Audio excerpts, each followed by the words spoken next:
میرے نبی پاک علیہ السلام نے فرمایا اگر تو رب پہ بھروسہ کرے گا نا تو جس طرح پرندے صبح بھوکے نکلتے ہیں گھونسلوں سے، نہ انہیں پتا ہوتا ہے کس دفتر میں جا کے بیٹھنا ہے، نہ یہ خبر ہوتی ہے کہ مزدوری کہاں کرنی، نہ یہ انہیں پتا ہوتا ہے کہ میرا رزق کہاں ہے، وہ نکل آتے ہیں اللہ کے بھروسے پہ۔ نکلنا تیری ذمہ داری ہے، نکلنا۔ وہ نکل آتے ہیں اللہ کے بھروسے پہ۔ فرمایا جب نکل آتے ہیں شام کو واپس لوٹتے ہیں تو اللہ انہیں پیٹ بھر کے روزی عطا کرتا ہے۔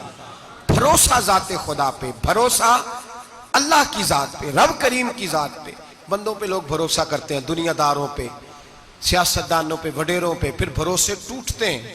بھروسہ اللہ کی ذات پر، اور جب اللہ کی ذات پہ تیرا بھروسہ ہوتا ہے نا تو میرے بھائی ان تنہائیوں میں جن تنہائیوں میں کوئی کام نہیں آتا، ان مجبوریوں میں جن مجبوریوں میں لوگ دامن چھڑا کے نکل جاتے ہیں، جب تیرا بھروسہ اللہ کی ذات پہ ہوتا ہے تو ان بیماریوں میں جن میں میڈیکل رپورٹیں جواب دے جاتی، ڈاکٹر ہتھیار پھینک جاتے ہیں، ان تنہائیوں میں، پریشانیوں اور آزمائشوں میں جو ذات پھر آگے بڑھ کے تیرا دامن تھامتی ہے وہ ذات خدا بندی ہی ہوتی ہے۔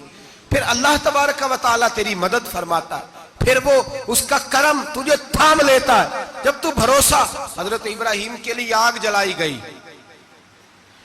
80-100 کسی نے کہا 80,000 فٹ اونچی آگ، دائیں بائیں آگ ہی آگ، اتنی بڑی آگ کہ سمیٹی نہ جائے، پرندہ گزرے تو گر جائے۔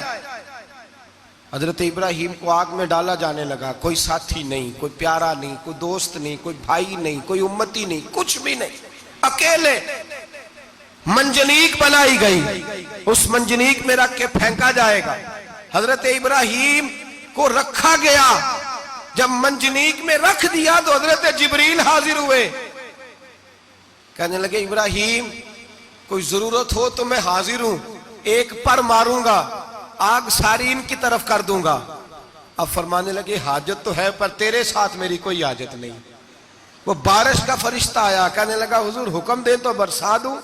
ہوا کا فرشتہ کہتا ہے میں اللہ کی طرف سے مامور ہوں، مجھے حکم ملے تو میں ہواؤں کے رخ پھیر دوں نمرود کی جانب، یہ ساری آگ ان پر گر جائے، بارشیں برسا کے سیلاب کر دوں۔ تو حضرت ابراہیم کہنے لگے مجھے کسی کی حاجت ہی نہیں۔ فرمایا ٹھیک ہو گیا، جیسے وہ چاہتا ہے میں تیار ہوں۔ حضرت جبریل امین عرض کرنے لگے حضور میں آیا ہوں، مجھے حکم دے۔ فرمایا کوئی ضرورت نہیں تیری، آپ جائیے۔ تو کہنے لگے پھر رب سے دعا ہی کر لیں۔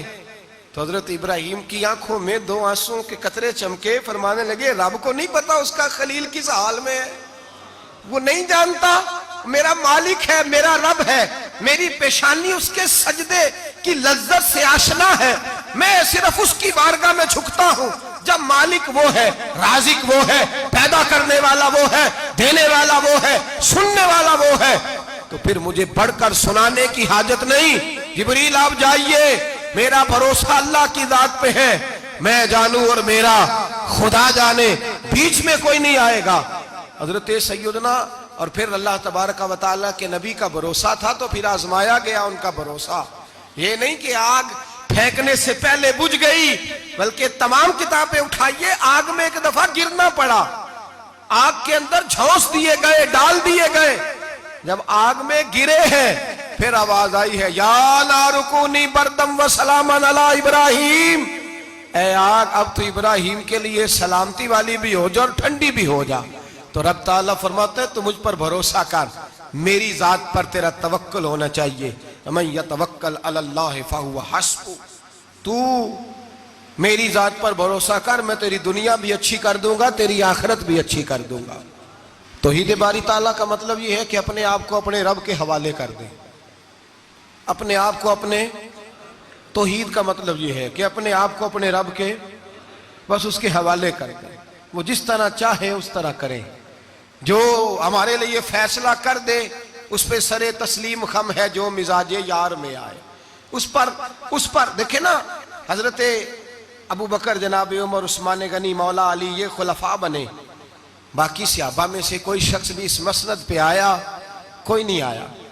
پھر کچھ صحابی گورنر بنے، حضرت بلال حبشی کسی عہدے پہ بھی فائز نہیں ہوئے، نوکری سب سے زیادہ، ایک عہدہ بھی نہیں، لیکن تاریخ میں کوئی کمزور حوالہ بھی نہیں کہ کبھی حضرت بلال نے کہا ہو کہ میں بڑا پریشان ہوں، کچھ بھی نہیں، جائیداد نہیں، یار بنا کچھ نہیں، گھر کوئی نہیں، تو چلو مکان بن جاتے، 2 دکانوں کا کرایہ ہی آنے لگتا، کوئی بات نہیں فرمائی، زندگی کو مطمئن گزارا۔ وہ حضرت بلال کہنے لگے جو میرا مقام ہے وہ تو کسی اور کا ہے ہی نہیں، وہ تو کسی اور کا ہے ہی نہیں۔ صحابی جہاں بھی تھے وہ کہتے تھے حوالے کر دیا اپنے آپ کو اپنے رب کے۔ حضرت فاطمہ بنت قیس ایک صحابیہ تھی، ان کے خاوند کا وصال ہو گیا، ایک امیر آدمی کا رشتہ بھی آیا، اور نبی پاک صلی اللہ علیہ وسلم کے غلام اسامہ بن زید کا رشتہ بھی آیا۔ یہ اسامہ غریب بھی تھے، غریب تھے، غلام بھی تھے، رشتہ آیا۔ اب انہوں نے حضور کی رضا دریافت کی تو نبی پاک کا جھکاؤ غلام اسامہ کی جانب تھا۔ اب ان کے سارے گھر والے کہنے لگے حضور کا اگر تم سمجھتی بھی ہو تو مشورہ ہے، چاہت ہے، حکم تو نہیں نا، ہر آدمی کو اجازت ہے، مرضی سے نکاح کر سکتا ہے، تو آپ امیر آدمی سے رشتہ کریں جو آپ کو خوش رکھے۔